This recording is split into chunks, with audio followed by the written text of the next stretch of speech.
Peer review is a broken system that sits at the heart of academia. Yet for many people, including some of you according to my comment section, you are under the impression that peer review is this sacred process that is super watertight and should catch any bad actors in the field, and that just simply isn't the case. So if that sounds like you, I'm sorry, because in this video I'm going to burst that bubble of yours. Because in this video we're going to talk about all the major flaws of peer review. From my research I can group these flaws into 3 different categories, and those categories are: peer review is too noisy, it's too biased, and it's too expensive. So let's just jump into it, starting with peer review is too noisy. When I say that peer review is too noisy, I don't mean that it's too loud. The word noise is a term used in statistics to describe when a process is very inconsistent. And peer review, sure as heck, is inconsistent. Sometimes peer review is a super strict system where the reviewer will pore over every word of the paper, read each graph with a magnifying glass,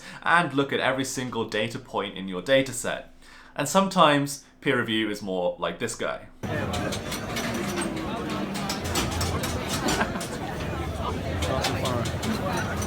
So why is peer review so inconsistent? Well, one of the major reasons, and this is a hard truth for a lot of people to swallow, is that peer review is a subjective process. At the end of the day, the people doing peer review are human beings. They're other people with their own opinions, with their own subjective points of view on what is important and what's not. Imagine there are 2 different peer reviewers that your paper could go to. One is called Steve and the other is called Margaret. Steve really cares about logic. He cares that the arguments made in the paper make sense from a logical point of view according to what he understands about the field and the research that's being conducted. Whereas Margaret cares more about the readability of the paper and whether the language used by the researcher in writing up their findings can be easily understood by other people in the field. Therefore, a paper that has really good logic but really poor readability might be accepted by Steve if he was the peer reviewer, but might be rejected by Margaret, who cares more about the readability. And even if the case wasn't this extreme and both Steve and Margaret agree that readability and logic are both important when submitting a paper, their standards for what is good logic and good readability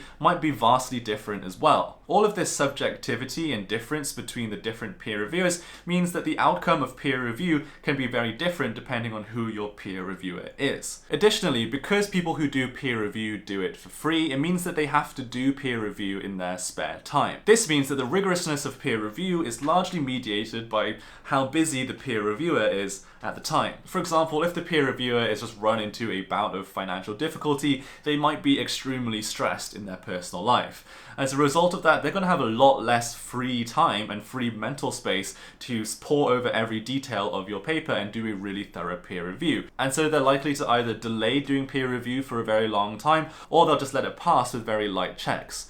Whereas another reviewer who has a lot of spare time and maybe a very strong vested interest in the paper that you're submitting, they might pore over every detail, ask to see the data, and so all of these external factors that might be affecting the peer reviewer's life just make the entire peer review process very noisy. Additionally, you would have heard me just say that the peer reviewer has to ask to see the data.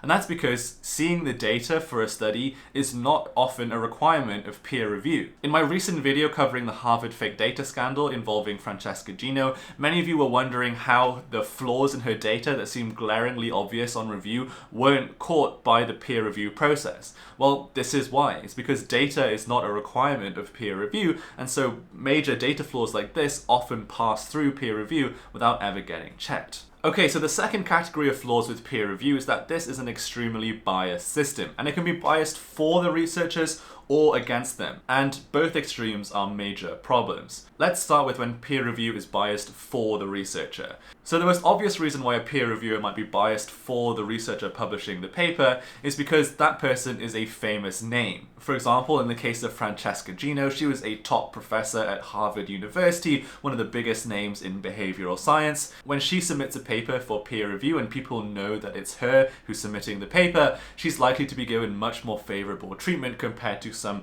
unknown researcher who hasn't had a track record of publishing exciting results in the field before. This is especially true when the person doing the peer review is not in as prestigious a position as the person submitting the paper. If that's the case, it then becomes very hard for that lesser known academic to stand up to this famous person in the field and say, actually, I think that your paper isn't good enough to be published in this journal. And sometimes the person submitting the paper isn't just famous, but they're also in a position of power. For example, Mark Tessier-Lavigne, the former president of Stanford, who was caught in his own fake data scandal recently that we've talked about in a previous video, he's literally the president of one of the most prestigious universities in the world. That means that the person who is reviewing their paper might actually be an employee of his, or they're somebody who would want to be an employee of his because academics at Stanford get paid a lot of money. So imagine if you're an employee having to review the work of your boss. Are you going to be as harsh when reviewing that paper as you would be when reviewing the work of somebody who's the same level or the level below you? I don't think so. And even if the name of the researcher isn't that well known and they're publishing a paper, it might just be the name of their institution that makes the peer review process easier for them. This point was made most poignantly in the 80s by two researchers called Douglas Peters and Stephen Ketchy. These two researchers, one from Cornell, one from North Dakota, decided to run a little experiment to see whether journals are actually biased towards particular institutions. So what they did was pretty cheeky. They took 12 papers that were already published by a journal, and then they just made some very small edits to them. They slightly changed the title, they changed the name of the authors on the paper, and most importantly, they changed the name of the institution that was submitting that paper to unknown and actually fake institutions that those researchers supposedly came from. Like, for example, they made up an institution called the Tri-Valley Center for Human Potential, not a real research institution, and so it obviously isn't a very prestigious one. And the result of their experiment was that only 3 of the 12 papers were caught by the journal as already being published. And when it came to the other 9, 8 of the 9 were rejected, not because of lack of originality, but because they were supposedly poor quality. But again, remember, this journal had already published that exact same paper from another institution and different authors. And so while this process was conducted in the 80s, these problems still do persist today, and it's very much the case that papers from top institutions just tend to pass through peer review a lot easier than papers from other places. But bias is also a problem when it works the other way around too, when there's bias against the people submitting the paper. Not only does your institution matter, but sometimes the person doing the peer review of your paper has a direct conflict of interest with letting your paper pass peer review. This happens because in order for a peer reviewer to be selected to review your paper, they have to be doing research that is quite similar to the research that you do, because only those people will be able to actually understand what the heck you're talking about. As a result of that, it's often your direct academic competition who ends up reviewing your work. And a lot of the time, those researchers have a direct incentive to not let your research pass peer review, either because your work contradicts work that they've done in the past, or because they want to be the first one to make this claim in a top journal. And so they can hold up your paper for peer review for a very long time while they go and research something very similar, or sometimes exactly the same thing, and then submit their own paper for review, passing it off as their own work, and therefore getting all the credit for making this discovery first. All of this has happened in the past and isn't unheard of in the world of academia. Now, some of you who are in the academic field might be watching this video and thinking, Pete, but we have a solution for this already. Peer review is a blind process. But actually a blind process isn't a great solution, because a lot of the time it's only single blind. What single blind means is that only the reviewers are anonymous, whereas the name of the person who is submitting the paper is still known. That means all of the bias for and against the people who are submitting the paper is still at play here, because their name and their institution is known. Now, double-blind reviews do exist, so that's when the name of the reviewer and the name of the researcher is anonymous both ways. However, most of the time, double-blind reviews are only optional. For example, in the journal Nature, which is like the premier league of research journals for a lot of different academics, Nature makes double-blind optional for the person who is submitting their paper for review, which obviously means that most of the time, especially if it's in favor of the one submitting the paper, they don't choose double-blind. And even if double-blind reviews were made mandatory for different journals, that still wouldn't solve the problem, because at the end of the day, the things that academics research are extremely niche, where only a very small handful of people are able to actually understand what they're researching. And so these are often very tight-knit academic communities where everybody kind of knows what everybody else is working on, and so just by the nature of what the study is looking into,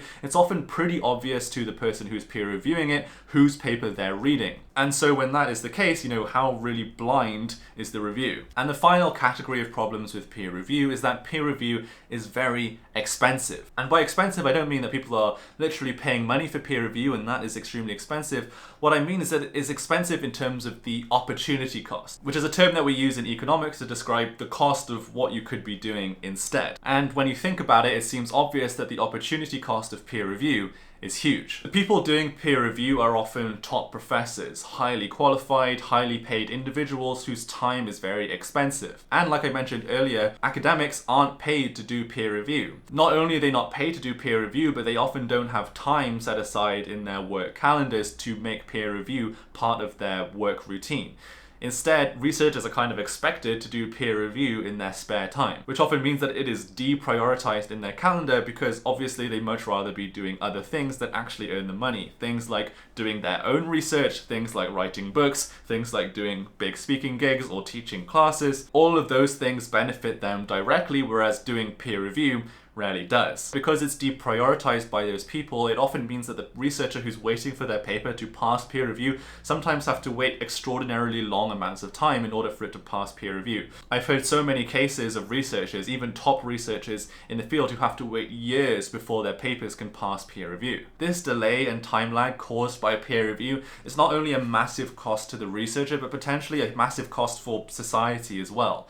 Because while that paper is waiting to be peer reviewed, it means that researcher then can't really use that research that they've done in order to build on it with further research, in order to talk about it in books and articles and publications, or use it as evidence to inform public policy that could be really beneficial to society. So all of this combined makes the opportunity cost of peer review absolutely enormous. And what do you get for this enormous opportunity cost?